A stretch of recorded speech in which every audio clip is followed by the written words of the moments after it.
Aquel político en armas que a principios de la década del 70 supo tener el cuerpo cocido de balas, ahora se define como un león vegetariano. Aquel hombre que creía en los métodos violentos para cambiar la sociedad, ahora es invitado a contribuir en el proceso de pacificación entre la FARC y el gobierno colombiano. Con aguda lucidez, un íntimo suyo, el antropólogo Daniel Vidart, lo ha definido como un Quijote vestido de Sancho. Una definición que condensa la riqueza y complejidad no solo del personaje, sino también de las políticas que impulsa. El Quijote tiene su beta anarca y sus reflejos de ácrata. Cultiva el despojo material con tanto ahínco como arremete contra la sociedad de consumo. Profesa el idealismo de carácter filosófico como rasgo central de personalidad.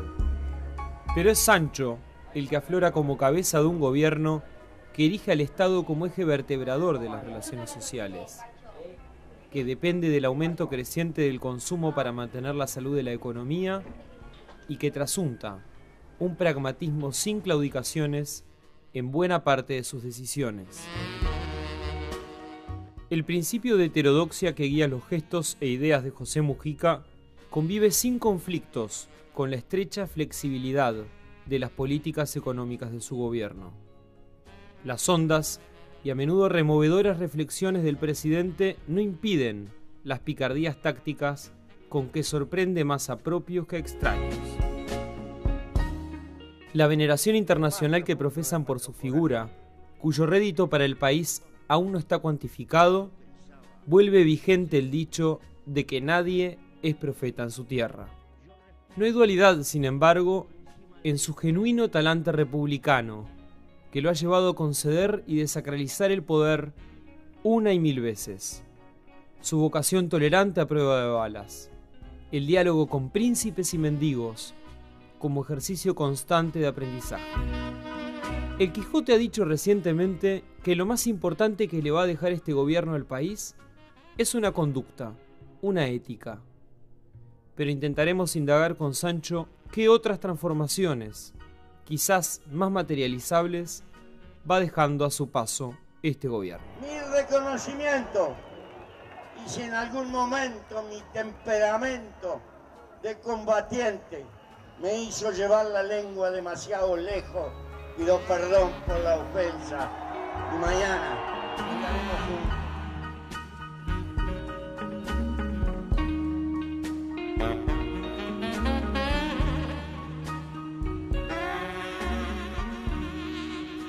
Mujica, en la campaña hacia la presidencia usted se quejaba un poco de esos reparos clasistas que había contra usted por su forma de pensar, por su forma de vestir, y ahora poco menos se ha convertido en una estrella pop a nivel mundial, en un ícono.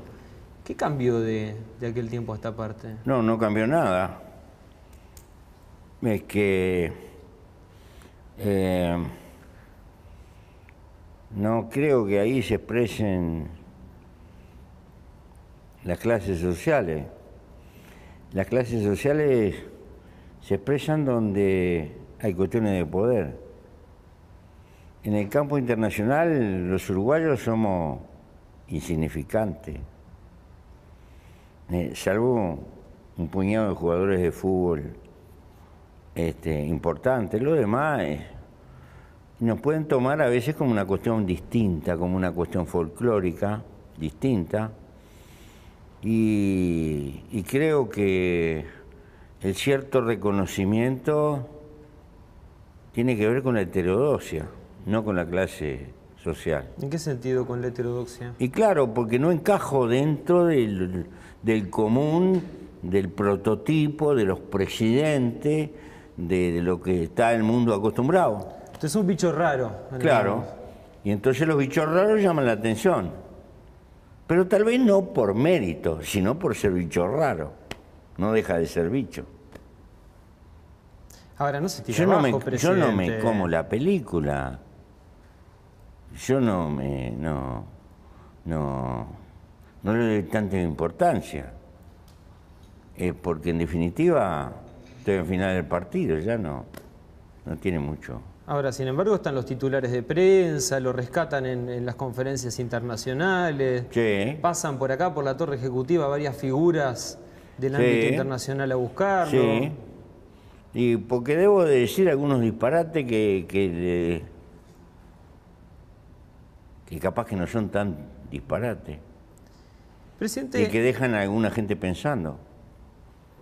Que aunque no le den pelota, por lo menos lo dejan pensando. Presidente, usted cuando visitó el PIT-CNT dijo que su gobierno va a dejar una ética.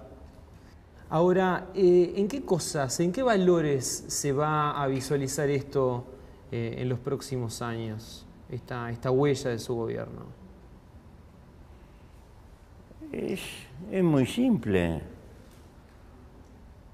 Yo no creo que esté muy equivocado esa apreciación internacional de que el Uruguay es el país menos corrupto de América Latina. Estoy convencido que es así. ¿No será mucho mérito? ¿O será de mérito de otro? Pero creo que en Uruguay tenemos muchísimos defectos. Y yo no me caracterizo por el autobombo, menos del Uruguay. Pero esa es una característica que tiene el Uruguay. Ahora es curioso, ¿no? Porque la gente y muchas veces los presidentes se caracterizan por dejar grandes obras, si se puede, irreversibles, ¿no? Que marquen determinadas épocas, determinadas etapas. A ver, si usted se come la pastilla de los periodistas, que se cree que los presidentes tienen que venir a trabajar para el bronce, bueno, se está equivocando feo. Los presidentes tienen que trabajar para que la gente en lo posible viva en sus circunstancias lo mejor que se pueda. Eso es lo que cuenta del punto de vista real. Y a veces se logra y a veces quedan frustraciones. Pero yo creo que lo fundamental es servir a la suerte de la gente. La vida humana es corta y hay que pelear para que la gente dentro de eso viva lo mejor posible. Si uno tiene la preocupación del bronce, que es muy humano, de lo que va a quedar, esa es una expresión del amor a la vida. Como sabemos que nos vamos, nos aferramos a la vida con el pobre consuelo de que quede alguien y que alguien se acuerde. Es cuestión de tiempo. En la inmensidad del universo no existimos. Nuestra vida tiene el valor que tiene la vida de una hormiga. Pero los seres humanos, como amamos la vida, tratamos de aferrarnos de que algo va a quedar en el futuro, y creo que es un tributo de amor a la vida. Pero más vale no agarrársela en serio eso, porque si no, no nos deja vivir el hoy, que es lo sustantivo. Ahora, presidente, usted pasó la historia con su discurso ahí en la cumbre de Río +20, un alegato contra la sociedad del despilfarro y el crecimiento económico, como paradigma civilizatorio. Ahora, pero el bienestar impulsado por su gobierno se basa precisamente en el crecimiento económico como motor del trabajo. Sí, señor. Ahora, ¿cómo se atenúa el discurso con la acción de gobierno ahí, Mujica? No. Una cosa en el plano del pensamiento y la educación que tiene que llevar a la gente en el campo de las ideas y de la agenda internacional. Y otra cosa el sentido de responsabilidad que tiene uno con la gente. Porque si yo le pido a la gente uruguaya que viva para el sacrificio y que se prive de consumir esto y el otro, me van a decir, este viejo está chiflado, está loco, está porque usted, el conjunto de la sociedad, estamos presos en una telaraña, en una sociedad consumista y capitalista que yo no la puedo cambiar por lo que pienso. Y nuestro consumo y nuestro hiperconsumo es funcional a la acumulación capitalista. ¿Está? Padecemos esa cultura y la tenemos que soportar. Y el grueso de la gente... Ahora, esto es en el plano de la realidad, en el plano del intelecto, esa también es nuestra condena. Cuando estoy hablando en Río Más 20, se supone que estoy hablando para un público que lee filosofía, que tiene estas cosas, que tiene todo lo demás. No le puedo hablar a los trabajadores del PICNT que desprecian el consumo, que están desesperados por lo que van a cobrar a fin de mes. Son planos que tiene la realidad. Todas esas realidades existen, pero tienen plano y tienen una jerarquía.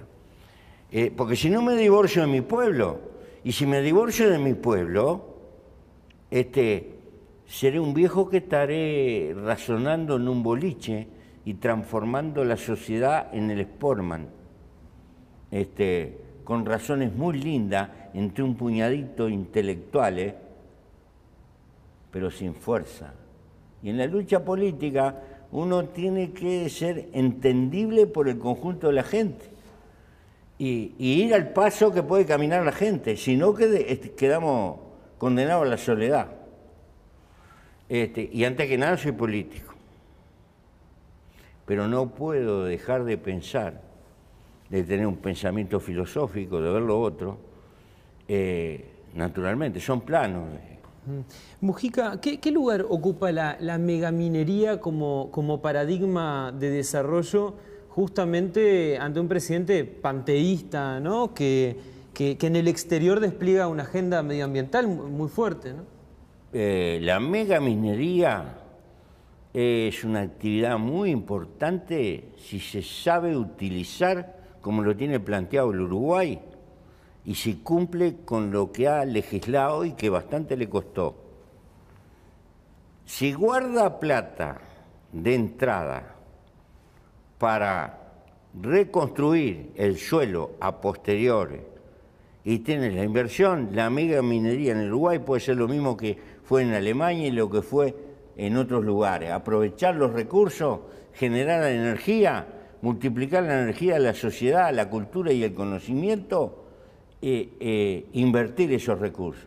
Ahora, si se da el lujo de despilfarrar esos recursos, si no guarda una parte de esos recursos para suturar las heridas que hizo en la cosa, y si no educa a la gente, y si no dice cosas que sean verdades científicas, decir que la megaminería, o que por ejemplo que Aratirí, como es sentido, es un desastre para el agua dulce del Uruguay, es no conocer el Uruguay. 1.500 hectáreas de arroz consumen el agua que puede consumir eso. El 90% del agua dulce que consume el Uruguay lo consume el arroz. 1 kilo de arroz le cuesta a usted 7.000 litros de agua dulce. Y nadie dice no plante más arroz, porque es agua de la que cae del cielo. Porque en el Uruguay una hectárea tiene 10.000 metros y usted tiene 1,5 metros de agua por año que cae. El grueso de esa agua se nos va al mar. Entonces, por favor, digamos lo que quieramos, pero no digamos disparates científicos, porque eso es tomarle el pelo a la gente. No se puede tener. Yo encuentro que la preocupación del medio ambiente es muy correcta y que hay mucha gente bien intencionada y merece ser respetada. Pero tenemos que ubicar y encuadrar las cosas como son. Porque eso el que creer que algunos quieren el medio ambiente y que otros hacemos cualquier cosa, no, eso es ofender. Mujica, pasamos a otro tema. ¿Qué ocurrió con el giro a la izquierda que predicaban los sectores que acompañaban su candidatura allá por 2009? ¿Y qué es la izquierda para usted? Ellos proclamaban giro a la izquierda, ¿no? ¿Pero lo qué es la pintaron izquierda? por todo ¿Qué es la Montevideo. izquierda para usted? Bueno, es una concepción, un conjunto de ideas que identifica ¿no? A un conjunto Bueno, de yo sectores. para mí, la izquierda tiene que resolver algunos problemas. Primero, que la gente tenga trabajo, que la gente tenga que comer, que la gente tenga vivienda y pueda empezar a tener acceso a una cultura. Si no resolvemos eso, Ahora, eso lo dicen todos los políticos, Mujica, ¿eh? no, pero eso lo tenemos que resolver. No me diga que es de los sectores políticos, porque acá había sectores políticos hace 100 años y de la ley de 8 horas de los trabajadores rurales no se acordaba nadie y no pasaba absolutamente nada. Y fíjese, ¿de quién aumentó el salario más? De los trabajadores que estaban más jodidos. Para mí eso es izquierda, en el plano en lo que estamos. Ahora, si me quiere dar vuelta, si eso no tiene importancia, entonces no somos izquierda. Ahora, también la izquierda es una escalera, hay que ir avanzando. Hay sectores que piden avanzar un poco más, o que pedían en ese momento avanzar un poco más. Sí, pero tiene que ponerla de ellos también, tienen que ponerla de ellos. Porque yo he visto mucho que se habla mucho de solidaridad y nadie pone la mano en el bolsillo. Solidaridad con los otros. No, pará. La solidaridad es el compromiso con el trabajo, es multiplicar la riqueza colectiva, es preocuparnos por la suerte de la gente, también no es solo bla bla. Hay que comprometerse con los hechos. Entonces, si no tenemos una política de construcción de largo plazo, nos vamos a quedar discutiendo qué es un poco más de izquierda y qué es un poco menos de izquierda. Por ejemplo, si no cuidamos las organizaciones de izquierda, ¿por qué las organizaciones de izquierda? Porque son la expresión colectiva. Eso es lo único que le da garantía y lo que permanece en el tiempo porque los individuos pasamos. Ahora, y cada vez hay menos participación también, ¿no? A ese nivel. No sé si habrá menos participación. Pero yo digo que tenemos que darle vida, cuidarla, ponerle plata, sacrificar de nuestro bolsillo, tener disciplina, discutir colectivamente, ganar a veces y a veces perder y respetar la voluntad mayoritaria de los compañeros, porque si no, no construimos seres colectivos. Ahora, si nosotros creemos que una presión de izquierda... ¿Por qué lo dice, presidente, esto? Lo digo porque hay como un sentido de negar los partidos, de negar los acuerdos colectivos, de negar la organización en equipos de la humanidad. Entonces, como estamos asistiendo a la civilización digital, creemos que una convocatoria que nos puede juntar un día para una cosa es necesariamente una manera de construir la historia. Yo creo que eso es importante, pero si usted no crea grupos colectivos que generan acuerdos, que discuten colectivamente, que se proyectan hacia el futuro, que se van, no crea herramientas históricas de cambio. Podrá tener francotiradores, podrá tener tipos que son muy importantes, pero cuando pasan esos tipos, lo único que queda es un agujero. Yo ¿Lo dice por el Congreso del Frente Amplio recientemente? No lo digo por una concesión, porque creo, porque usted me dice que hay poca participación. Yo creo que si no tenemos herramientas, no creo en la postura absolutamente independiente, del tipo que es eternamente independiente por no comprometerse en la vida para construir colectivamente. Hay que mancharse, hay que hacer acuerdos colectivos. En los acuerdos colectivos usted nunca está 100% de acuerdo, a veces gana y pierde. Pero para tener fuerza de mover una sociedad necesita el acuerdo de un montón de tipos. Si no, usted lo único que está hablando, perorando o razonando, o en el mejor de los casos escribiendo, pero no crea una fuerza colectiva que pueda tener potencia de cambio. A eso me estoy refiriendo. ¿Y cómo lo ve al Frente Amplio hoy? ¿Lo ve con fuerza? Y el Frente tiene sus limitaciones, que son las limitaciones de nuestra sociedad, pero... ¿Siente el respaldo de la fuerza política que le gustaría tener? En algunas cosas sí, en otras no. ¿Y en cuáles no? Por ejemplo, en la política exterior. Hoy lo dije abiertamente. Las fuerzas políticas no aprenden de la historia necesariamente y lo olvidamos. Mire, usted es muy joven, pero hay un libro de economía que sacó Done, creo, hace un tiempo, que inicia la crisis del Uruguay, el estancamiento del Uruguay, en la crisis de Uruguay con la Argentina, época de Perón. Ahí se nos trancó el país. No quiero reducir que el trancazo de 50 años del Uruguay es consecuencia de eso. Sería simplificar. Es mucho más que eso. Pero mucho tuvo que ver. Pasamos 6, 7 años que no venía ni el loro acá. Y pagamos un precio alto. Y no aprendimos la lección.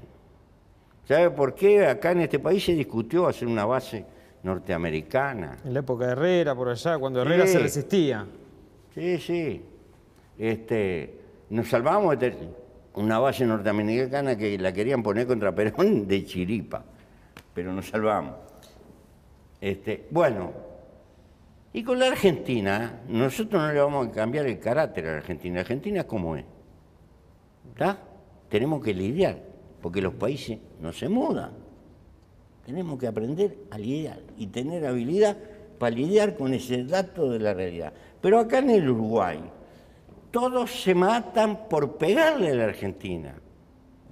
¿Está?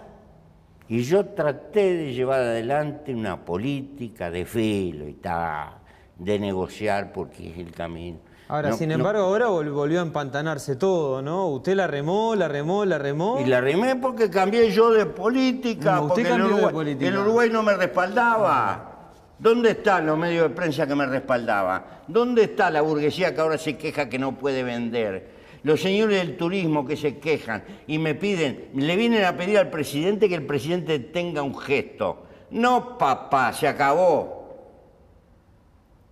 Tuve 2 años bancando, me decían de todo. Me quedé hasta sin el respaldo de mi fuerza política. Yo sabía que la política de confrontación es estupidismo, pero caemos en un nacionalismo pueril y no miramos cuál es la conveniencia global del país. Bueno, ahora, que vayan los señores a buscar diálogo y todo lo demás. Ahora a lo hecho pecho, banque. ¿Está? Pero, ¿sabe por qué lo hago? Lo hago porque para que el Uruguay aprenda una lección de carácter histórico, cuál es la inteligencia de la política que tenemos que tener en el marco de la región. Porque esto nos pasó con Perón y lo olvidamos. Y ahora lo volvemos a olvidar. Ahora, presidente, ¿están empantanadas las relaciones con Argentina? Sí, están bien empantanadas, y están empantanadas políticamente, porque yo me paré en la cuchilla. ¿Y cómo se sale de esto? Ajá, yo qué sé. Hablando. Y seguro, siempre se sale hablando y negociando. Siempre se abre, en la vida hay que negociar.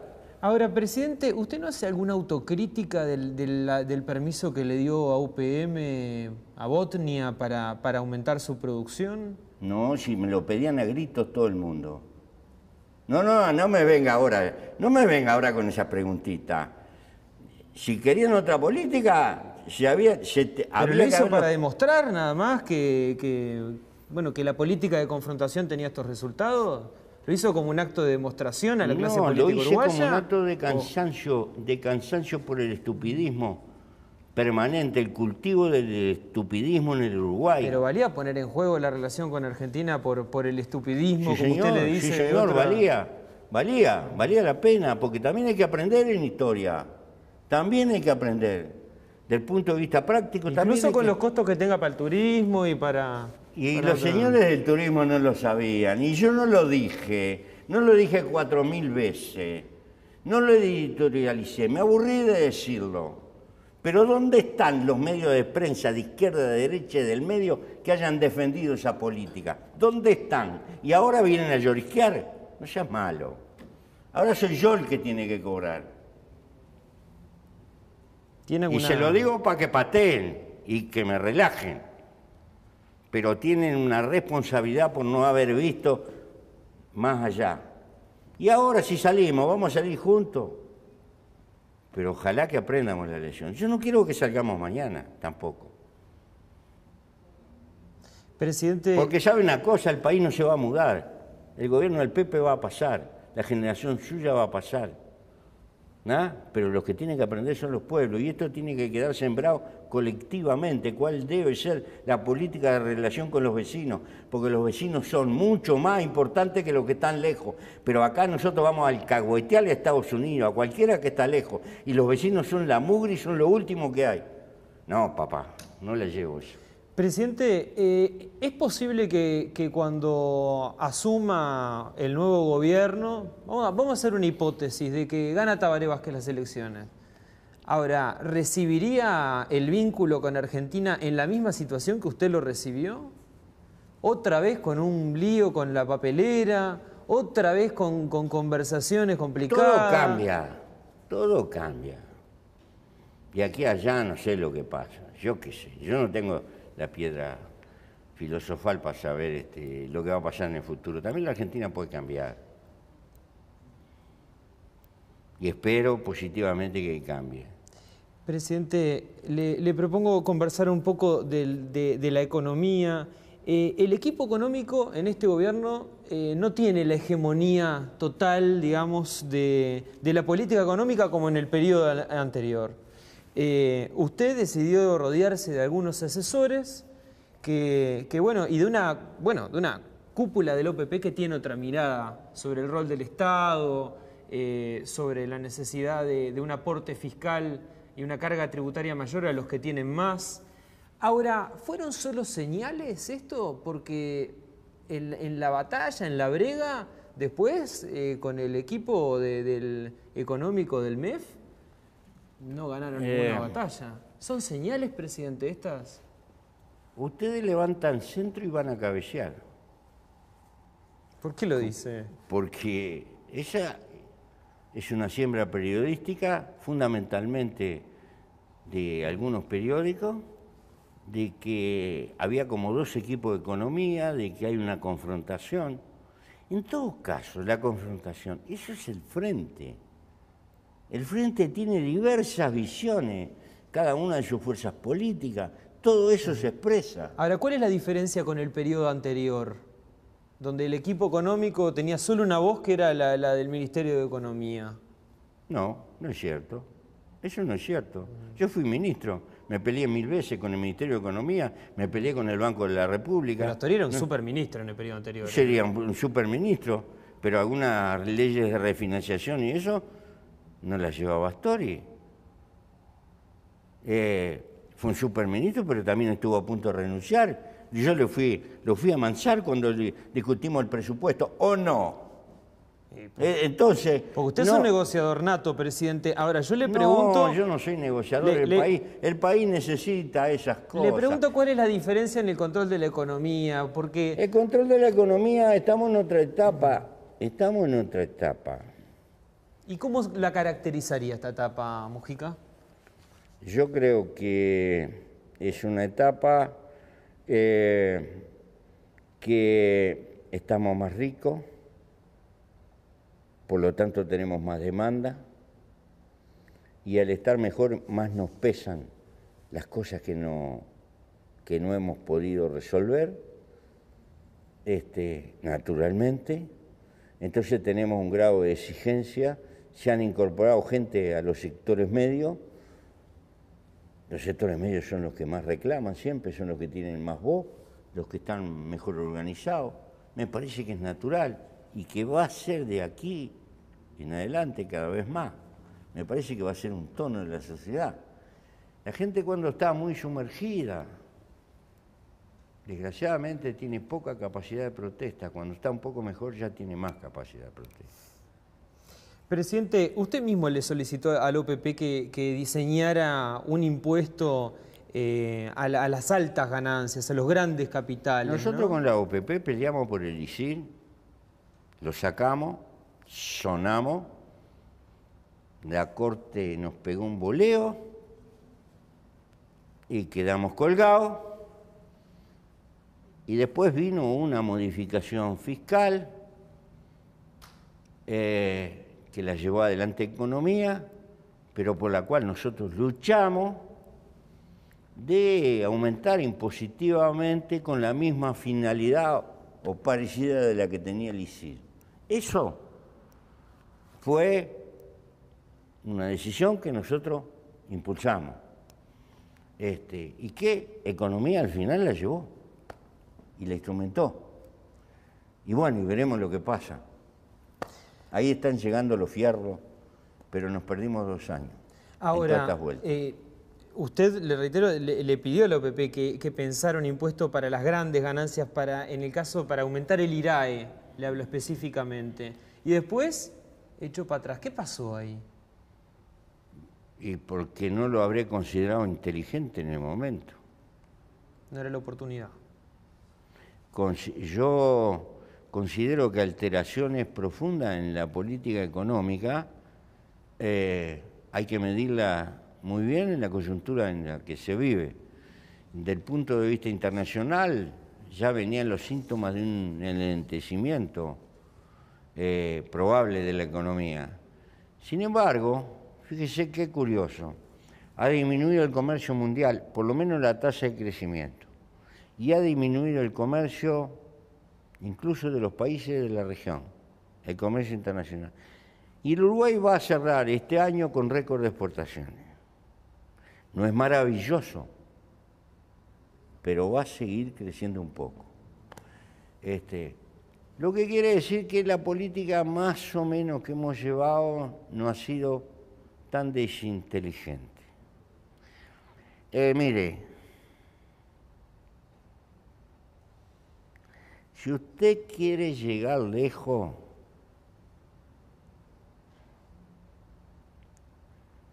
no tenga miedo de caminar despacio. Si usted está demasiado apurado, no va a llegar lejos.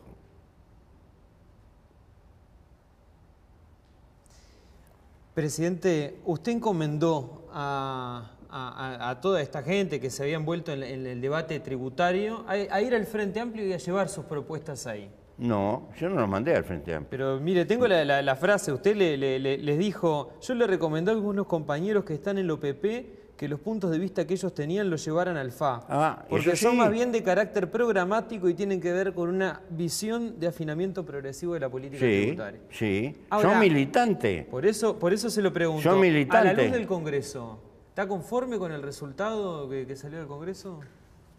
Sí. Cualquier resultado que no signifique el punto medio que la fuerza puede llevar, no me conviene. Porque vuelvo a repetirle lo que le dije. Los seres colectivos son decisivos en esto.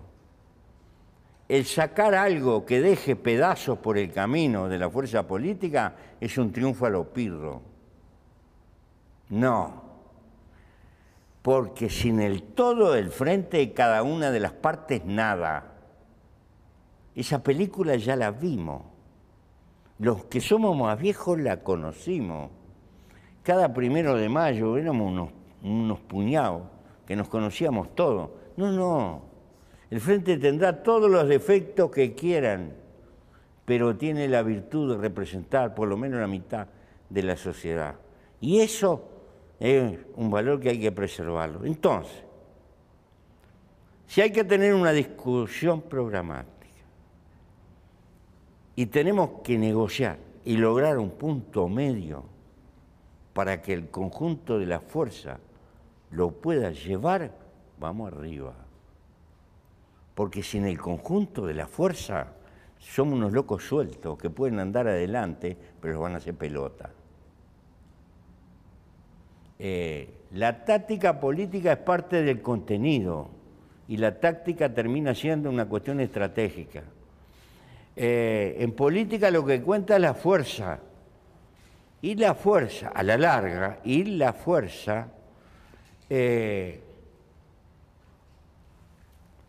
obliga, a veces, en estas cuestiones programáticas, a lograr términos medios. Ello no significa que cada cual tiene que abdicar de lo que piensa. Por eso es una negociación. La famosa síntesis. Hay gente que tiene otros programas finalistas, y es natural, y otra gente tiene otras visiones. Presidente, le pregunto por su reciente viaje a Venezuela. Usted fue para allá, estuvo hablando con Maduro. ¿Cómo encontró la situación? Porque hay algunos que hablan de indicios de una debacle de la economía venezolana. Yo tengo preocupaciones, sí. Tengo la misma preocupación que puede tener. Y traté de ocultar y tengo entendido que ellos van a ir a una reforma de carácter monetario. ¿Y eso implicaría alguna restricción para el comercio con Uruguay? Y puede significar, seguramente puede significar un sacudón. ¿Un sacudón? Sí. Porque la política de dos monedas, cuando tiene tanta diferencia con una moneda en un mercado a la moneda oficial, el corregir eso, siempre, por la experiencia, en el Uruguay lo hemos vivido en el pasado, siempre implica un choque traumático en la sociedad. Bueno, el cómo se da las consecuencias me queda grande, es un problema de los venezolanos. Pero yo tengo entendido que van a hacer una corrección de ese tipo. ¿Y cómo zafan los uruguayos que exportan allá a Venezuela? Nosotros logramos un mecanismo negociado hasta cierto punto por el cual la compra de petróleo, una parte que nos prestaba Venezuela de esa compra de petróleo y que ANCAP lo pagaba a muchos años con una tasa de interés bajísimo, ese 25%, le vamos a hacer un corte y vamos a gastar la mitad de ese crédito. ANCAP lo va a pagar al contado a exportaciones de alimentos uruguayos que van para allá. Quiere decir que eso que nos otorgaba Venezuela, nosotros, por iniciativa nuestra, lo vamos a disminuir a la mitad. Y vamos a utilizar ese fondo, esa parte, en pagar alimentos que exportamos para allá. Nos parece que en una circunstancia difícil era lo mínimo que teníamos que hacer. Y eso fue lo que fuimos a negociar con Maduro. Ellos, de la otra parte del petróleo que ANCAP paga al contado, el 75%, van a retener una parte igual para pagar esas exportaciones. Eso fue lo que tratamos de inventar, un mecanismo de pago que fuera soportable para ellos en las situaciones y que nos permita a nosotros exportar fundamentalmente alimentos, que es lo que ellos más precisan. Presidente, ¿y le preocupa la situación económica en Argentina? Sí, me preocupa, claro, ¿cómo no me va a preocupar? En la Argentina me preocupa todo. Lo que pasa o no pasa en la Argentina después tiene alguna repercusión indirecta en el Uruguay. La Argentina es un país fuera de clase. Le digo porque, por ejemplo, de los países que rompen el esquema. El vicepresidente Astori mostraba una gran preocupación por la designación del nuevo ministro de Economía, Kicillof. Sí, sí. ¿Usted ve ahí un indicio de preocupación?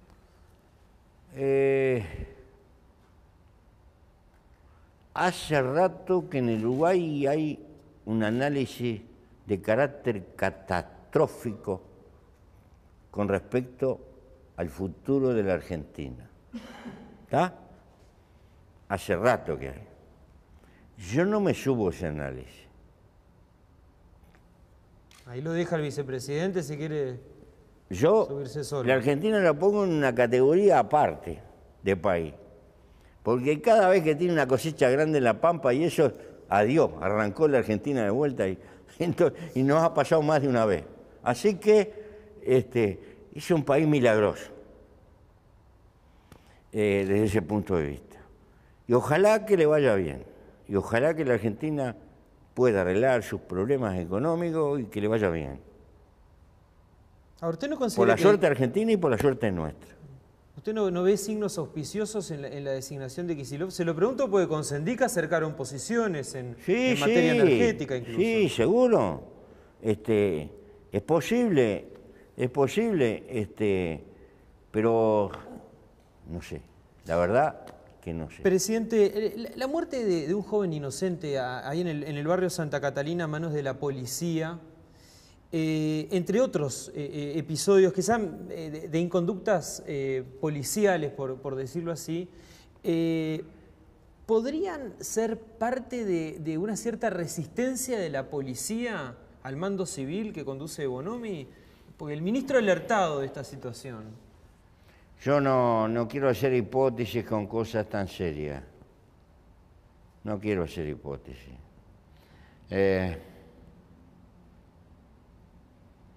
Lo que me consta que Bonomi ha luchado contra eso que se puede tildar de formaciones de carácter de corruptela policial. No creo que ningún ministro de Interior le haya dado tantas bajas en el tiempo que está. Hay episodios que aparecieron. Esto de ninguna manera quiere decir que toda la policía es corrupta. Lo que quiere decir que ha habido una política de combatir las cosas cuando aparecen y se certifican y se pueden probar. Si hay más, yo no sé, pero me consta que esa preocupación ha existido y si no, no se explica. Hay un cierto desacato en algunas áreas de la policía. Es un organismo muy grande y puede haber rivalidades incluso entre oficiales, ese tipo de cosas humanamente a veces pasan. Como en tantas otras herramientas, seguramente que hay que seguir luchando. Presidente, ¿no se corre el riesgo de que cierto discurso instalado en algunos ámbitos políticos, incluso en la propia sociedad, ambiente este tipo de conductas? Como las que vimos en Santa Catalina. Sí, hay una parte de, yo diría, de una especie de inteligencia de derecha que quiere todo arreglar a palo, tolerancia cero, dicen, multiplicar las penas y etcétera. Y dicen que en algunos lugares eso dio resultado. Yo, por lo que me he informado, pero puedo estar ignorante, en el mejor de los casos lo que trae la paz de los cementerios. Yo creo que hay que luchar por ser justo y ser correcto. Y al que la hace fea, tratar de que la pague. Pero eso no da el derecho a pasarse de la raya por las dudas, por si acaso. Porque entonces se recoge la herida de la injusticia, que es mucho peor. Que es mucho peor. Entonces, hay que luchar por la verdad. Y sé que es difícil, pero no veo otro camino. Cuando uno... Tener que reprimir una cosa feísima. Y tener que reprimir, aunque haya delito, no deja de ser una cosa fea. Pero desgraciadamente en nuestra sociedad, si no existe un grado de coacción que controle ciertas cosas, hay deformaciones lo suficientemente graves como para vivir episodios muy duros. Lamentablemente no debería ser así, pero ese es el dato de la realidad, y no solo de nuestra sociedad. ¿El gobierno tiene un número sobre a cuánto llega este tema de los abusos policiales, de la corrupción policial? ¿Puede dar alguna cifra al respecto? No, yo no la manejo. No sé si... Lo que manejo es el número de baja. Eso es constante. Y si hay número de baja, no son aplausos. Presidente, en vista del esfuerzo de surcido que usted ha llevado adelante al inicio de su gobierno, concediendo incluso algunos cargos a la oposición, en los entes y en los servicios descentralizados, acordando algunas políticas... Sí, fue un nabo. ¿Y le recomendaría a su sucesor hacer lo mismo? Yo no recomiendo nada al sucesor que haga lo que le parezca. ¿Pero si le piden un consejo? No, yo no estoy para dar consejos. Igual no me van a dar pelota. ¿Y por qué dice que fue un nabo? No, porque yo, presidente, no le doy pelota a los consejos. Los escucho. Pero después actúo en el acierto o en el error en mi convencimiento. Y si no tiene un presidente en cana, no. Chao. Si me piden algo, voy a estar, y al presidente que venga le voy a dar una mano siempre que voy a poder. Pero como un soldado que sirve. ¿Pero se arrepiente de haber intentado esos acuerdos, de haber empujado esa política de...? Valía la pena intentarlo. Valía la pena intentarlo a ver si podíamos concertar algunas políticas de Estado. Eso es una cosa hermosa que se dice en los discursos, pero después no hay tutía. En el Uruguay termina una elección y ya arrancamos la otra, entonces no se puede. Entonces, bueno, llegamos a la conclusión, no se puede. ¿Qué le vamos a hacer? Presidente, falló el experimento. Falló el experimento. Falló el experimento, sí. ¿Sabe que si uno recorre el interior y visita a la dirigencia política frente amplista, uno escucha una amarga queja sobre su política de cercanía con los intendentes? Dice, sí, el Pepe le da de comer a los blancos y los colorados, sí, y no nos deja espacio para la oposición. Ahora, ¿por qué esa relación privilegiada con los intendentes del interior, de la que hay pocos registros en la historia del país? Porque los intendentes del interior son la representación natural del Estado para todo el mundo. Cualquier problema que tienen acuden al intendente. Ahora, usted todavía tiene una nariz sobreentrenada y no tiene fama de desoír a la barra. No, escúcheme. Yo creo que los compañeros frente amplistas se quedan cortos. Ven muy corto. Lo que tendrían que ponerse al lado del intendente y ocupar todos los espacios, pero se sienten ofendidos y le dejan todo el espacio a los intendentes. Yo tengo que darle al interior todo lo que pueda, porque bastante le hemos sacado y le sacamos al interior. Y tengo que pensar por la conveniencia general de la sociedad del interior. Si el intendente se saca lustre, deberían estar los compañeros para decir, esto lo aportó el gobierno nacional, pim, pum, pam.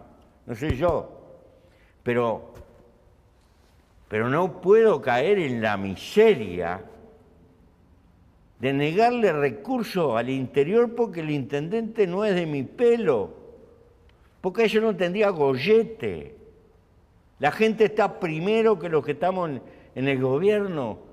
Entonces, hay que tratar de favorecer en todo lo que se pueda a esa sociedad y hacer cosas a favor de esa sociedad.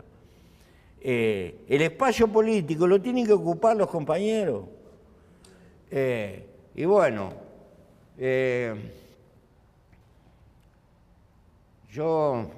y puede ser una deformación mía, pero yo tengo mi interpretación de este país.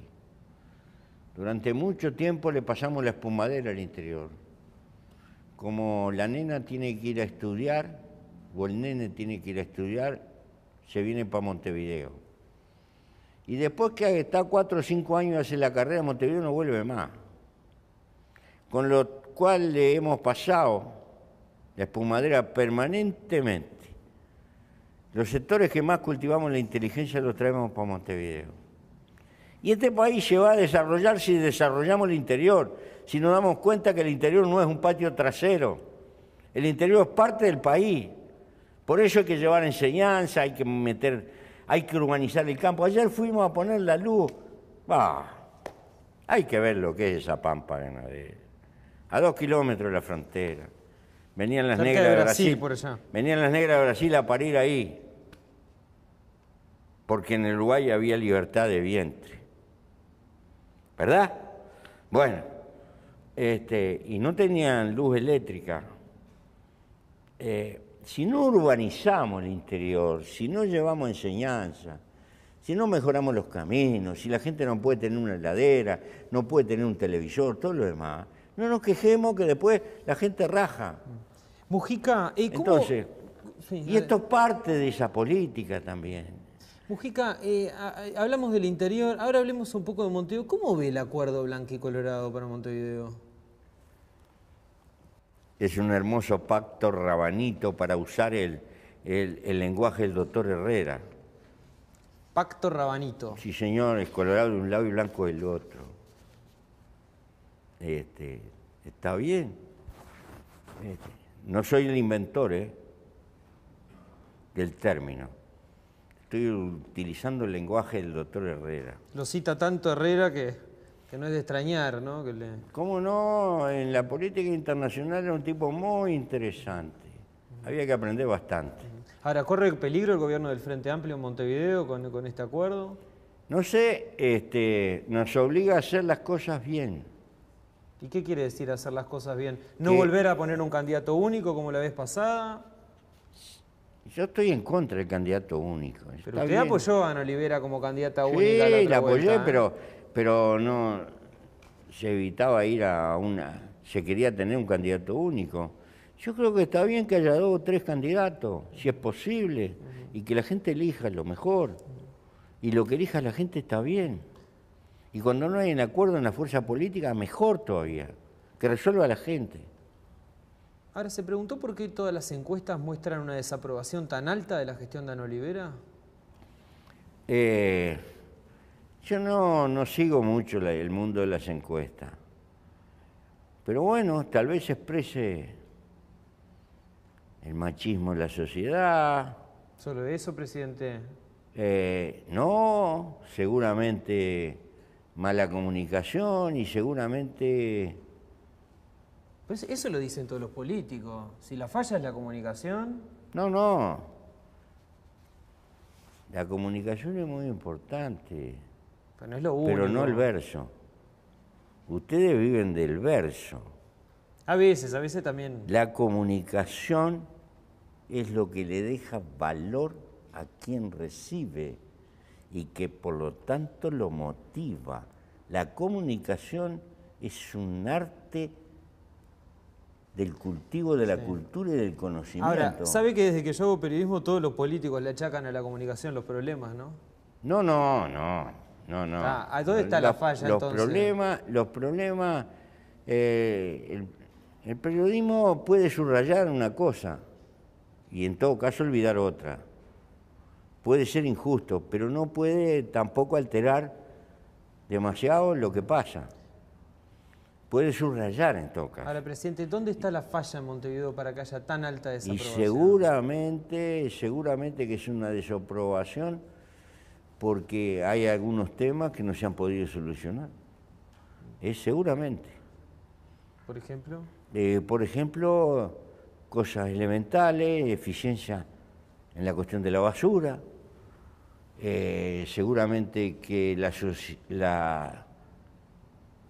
nos resulta sucia, porque somos bastante sucios los uruguayos, y si no tenemos un servicio que nos limpie, nos quejamos, tiramos la basura en cualquier lado, no hemos podido solucionar a cabalidad ese problema.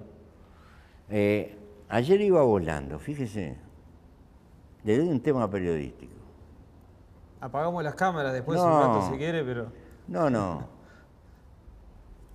Diga. ¿Por qué no se preocupan de las canteras que rodean a toda La Paz y Las Piedras, donde se saca el pedregullo, que usted lo mira de arriba y parece lunar? La cantidad de agujeros. Nadie se pregunta qué vamos a hacer con esos agujeros que están están casi metidos en las ciudades. Pero no son 1, 2, 3. Hay muchísimos. Sirven para que se ahoguen algunos gurises bañándose en el verano. ¿No tenemos que hacer algo con eso? Pero no le podemos poner basura. Porque la basura es como la culpa, no la quiere nadie en el barrio. ¿Verdad? ¿Y cómo la rellenamos? ¿Y cuánto cuesta rellenarla? ¿Y quién paga eso? ¿Y por qué se hicieron esas? Se hicieron para sacar el balastro con el que se construye Montevideo. ¿Y por qué la sacamos de ahí? Porque es lo más barato en transporte, ¿verdad? ¿Y qué hace el movimiento ecologista que no se preocupa de esos agujeros? Ahora, presidente... Esa es minería a cielo abierto, pero está ahí. La tenemos delante de los ojos. Desen una vuelta en una avioneta y saquen fotos. Presidente, el Frente Amplio ahora en el Congreso creó una comisión para estudiar una reforma constitucional en el próximo periodo. ¿Qué habría que modificar del actual? Seguramente que varias cosas, pero me queda grande para mí. Yo voy a estar en el boliche en esa época. Pero es demasiado sacrosanta la propiedad. No sé, por ejemplo, a la tierra no se le pueden poner prácticamente impuestos. Perdió Valle, perdí yo. Valle de Don Pepe. Valle de Don Pepe. Estoy hablando, palabras mayores. Bueno, yo creo que en definitiva hay que flexibilizar esas cosas. Y necesitaríamos una constitución que pudiera contribuir en parte a que tengamos mayor equidad. Es un concepto muy general, ¿no? Sí, pero tiene que ver con la propiedad también. Y con propiedad colectiva, por ejemplo. La propiedad pública. Yo creo que sin atacar y ni negar el valor de la propiedad privada, creo que hay que darle valor a la propiedad social y a otras formas de propiedad, que no están reconocidas en nuestra Constitución. Presidente, paso a un tema más bien de coyuntura, más cercano en el tiempo. ¿Por qué le perdonó la deuda a Paco Casal con la DGI? Porque nos comíamos un pleito casi seguro. No le perdoné ninguna deuda. Sí, yo no le perdoné deuda. Pero la presidencia intervino para... No, presidencia no intervino. Presidencia recibió un pedido de acuerdo a una cuestión constitucional que estudiara el asunto. Y presidencia tiene fiscales y le pidió informe a los fiscales y estuvo 1 año y medio estudiando el asunto. Y sería bueno que se preocuparan de leer eso para llegar a esta conclusión. Ahora, íbamos derecho a un pleito donde lo más probable que pudiéramos perder una carrada de plata. Ahora, hay dos visiones en el gobierno de esto, 2 campanas, ¿no? El astorismo, por ejemplo, le criticó esa decisión. Y sí, el astorismo podrá tener lo que quiera, pero yo tengo que defender la plata de los uruguayos que se iban a comer un garrón. Acá hubo gente que defendió la conducta del Estado en el pleito que tuvimos por la Estación Central, y ahí me están pidiendo $1.000 millones de dólares. ¿Y qué le parece? Yo, por lo menos, a la gente que yo consulté jurídicamente, y sobran los juristas, me estaban hablando de por lo menos reclamos de $300 millones de dólares. Ahora, Mujica, le vuelvo al tema de Casal. ¿Cuáles fueron las diferencias que usted tuvo con Astori en este tema? Yo no tuve ninguna diferencia. Yo no tuve ninguna diferencia. Ahora, sin embargo, Astori, por ejemplo, en una entrevista con El Espectador mencionó que había tenido diferencias con usted. Conmigo Astori no discutió jamás ese punto. Discutió con algún secretario de presidencia. Vamos a dejar la cosa bien clara. Está. Y yo cargué con ese fardo para no hacerle comer un choclo al gobierno que viene de 200, 300 millones de dólares. Eso, estoy convencido. Y el fiscal de gobierno reclamó que si había reclamo contra el Estado se aplicara cierto artículo de la Constitución de ir contra los responsables en el gobierno de eso. Porque a juicio del fiscal de gobierno se habían cometido errores de carácter jurídico enormes. Bueno, ese previamente pasó por la justicia penal. La justicia penal laudó que no había fraude y laudó siempre todos los fallos han estado en contra de la decisión igual, de la DGI. El juicio estaba pendiente en el TCA, ¿no? El TCA se iba a pronunciar también sobre claro. eso. La pregunta es por qué no esperar el pronunciamiento del TCA. Porque después del pronunciamiento, el TCA no te la sacás más de adentro. Presidente, ¿cómo? No, pará un poquito. Hay que estudiarla toda, porque hay otro juicio ahí, que cualquiera sabe que está por fallar el TCA, bien parecido. Usted habla del de la estación central de AFE. No. Otro más. No, igual, por la misma causa que el de Paco Casal, que está por fallar el TCA y va a fallar en contra de la DGI. ¿Está? Y ahí no puede intervenir, por ejemplo... No, después que fallato, está fusilado.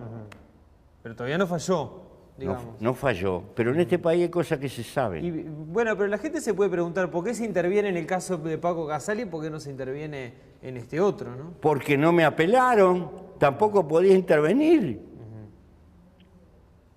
Usted no podía intervenir a través de la DGI, por ejemplo. No podía intervenir. Esto es una instancia de carácter prerrogativo que usted sigue con la Constitución. Me apelaron. Y cuando me apelaron, todavía estaba Brescia. Esto llevó como 1 año y medio averiguando la cosa. No es un problema simple. Presidente... Yo más vale que no me hubieran llegado a ese asunto. Pero yo no estoy para que nos pase otra vez como nos pasó con la Estación Central y otros casos. Presidente, ¿en qué le erró durante su gobierno? Le debo haber errado muchas cosas. ¿Por qué no me pregunta al revés? ¿En qué le acertó? ¿En qué le acertó? ¿Por qué está en mala leche? Contéstesela. ¿Por qué está en mala leche? Pregunta, contéstesela. ¿Por qué está en mala leche? ¿Por qué me pregunta? ¿Por qué le erró? Los periodistas no somos mala leche. Contéstesela. No, ¿En qué le acertó? Lo que vale es la intención, querido. Lo que vale es la intención. ¿En qué le acertó? A vos lo único que te interesa es el bochinche. No, el bochinche, el escándalo. Entonces,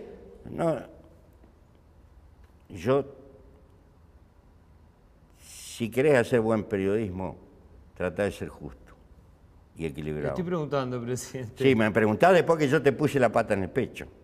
No, Ahora yo te voy a contestar las dos. Ahora yo te voy a contestar Adelante, adelante, contéstela. Porque te aprecio. Contéstela. Y te respeto. Te respeto porque es bravo. Mirá. Ahora no me pases la mano por el lomo. No te paso que te voy a matar.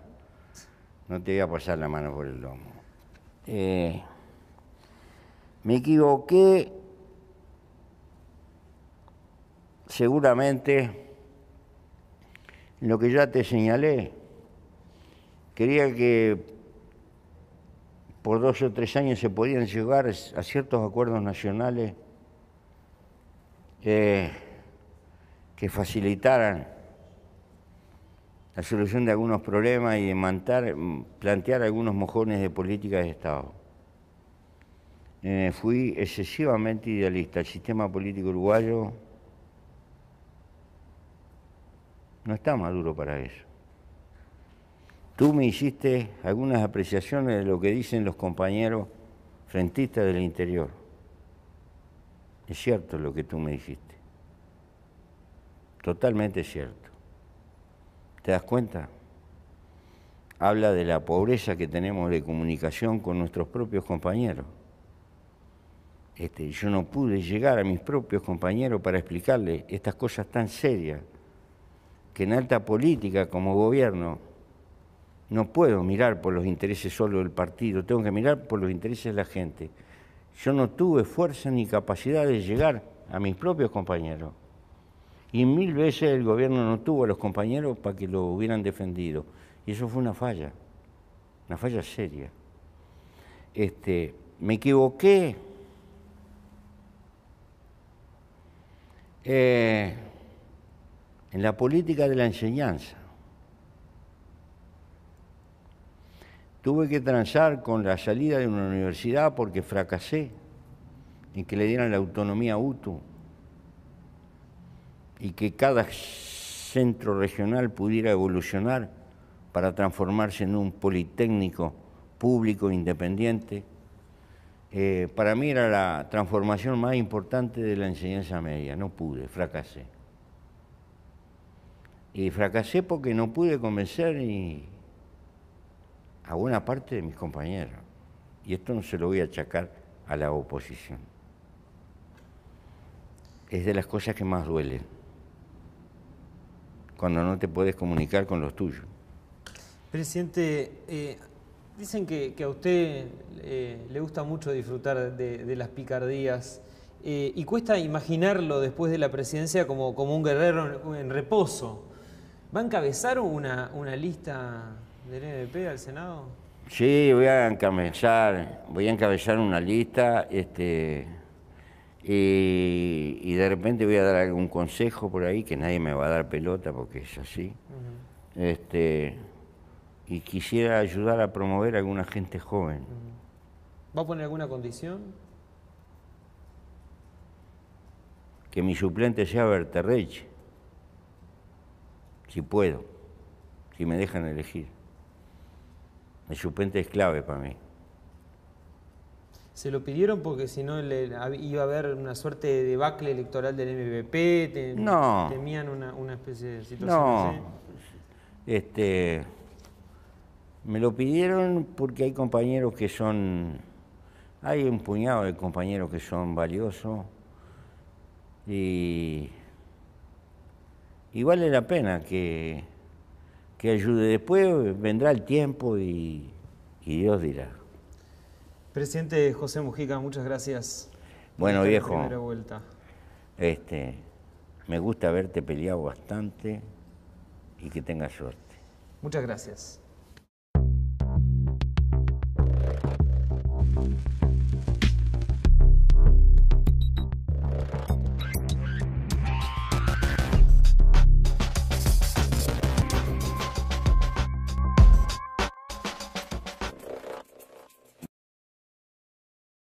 En el campo internacional, los uruguayos somos insignificantes, salvo un puñado de jugadores de fútbol importantes. Lo demás nos pueden tomar a veces como una cuestión distinta, como una cuestión folclórica distinta, y creo que el cierto reconocimiento tiene que ver con la heterodoxia, no con la clase social. ¿En qué sentido con la heterodoxia? Y claro, porque no encajo dentro del común, del prototipo, de los presidentes, de lo que está el mundo acostumbrado. Usted es un bicho raro. Claro, y entonces los bichos raros llaman la atención. Pero tal vez no por mérito, sino por ser bicho raro. No deja de ser bicho. Ahora, no se tira abajo, presidente. Yo no me como la película. Yo no le doy tanta importancia. Porque en definitiva estoy al final del partido, ya no tiene mucho. Ahora, sin embargo, están los titulares de prensa, lo rescatan en las conferencias internacionales. Sí. Pasan por acá, por la torre ejecutiva, varias figuras del ámbito internacional a buscarlo. Sí. Y porque debo de decir algunos disparates que Material con tanto ahínco como arremete contra la sociedad de consumo. Profesa el idealismo de carácter filosófico como rasgo central de personalidad.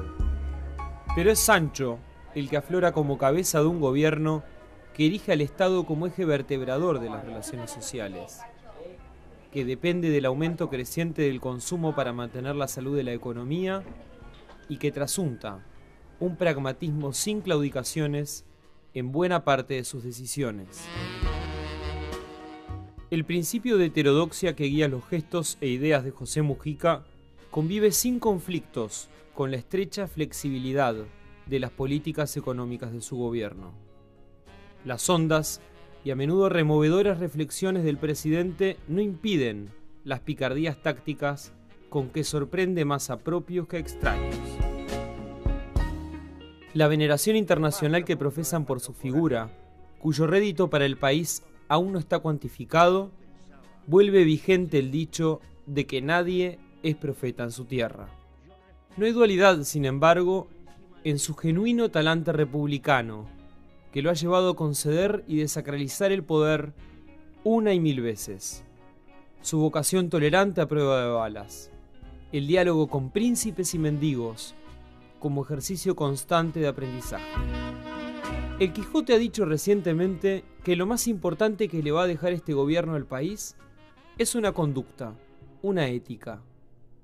Pero intentaremos indagar con Sancho qué otras transformaciones, quizás más materializables, va dejando a su paso este gobierno. Mi reconocimiento, y si en algún momento mi temperamento de combatiente me hizo llevar la lengua demasiado lejos, pido perdón por la ofensa, y mañana andaremos juntos.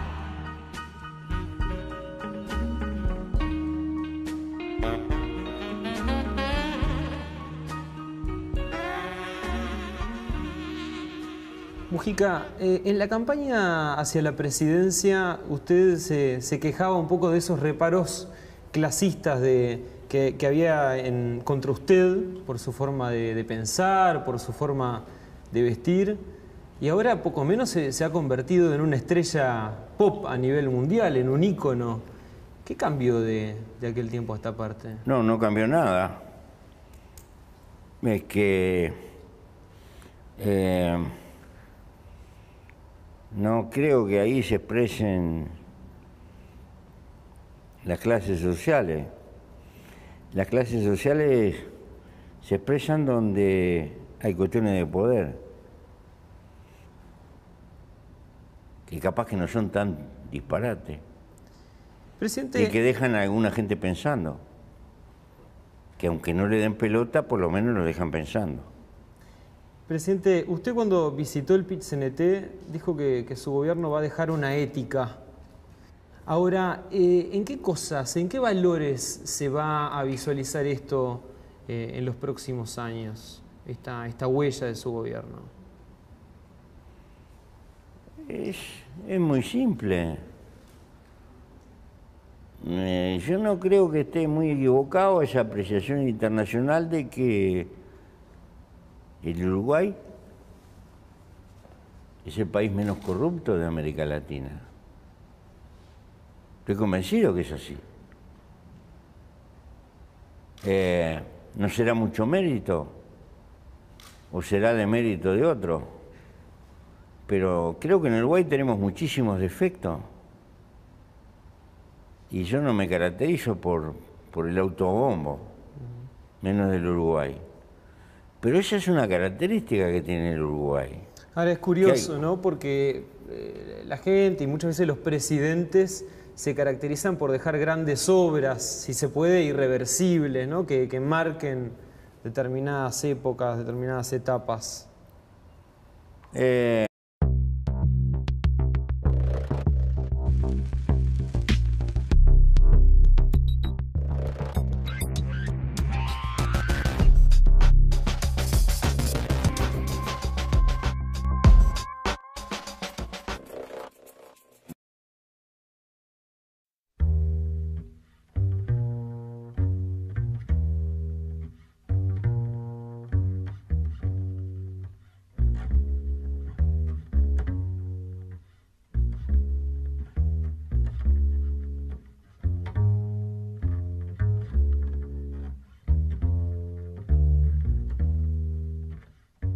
Aquel político en armas que a principios de la década del 70 supo tener el cuerpo cocido de balas, ahora se define como un león vegetariano.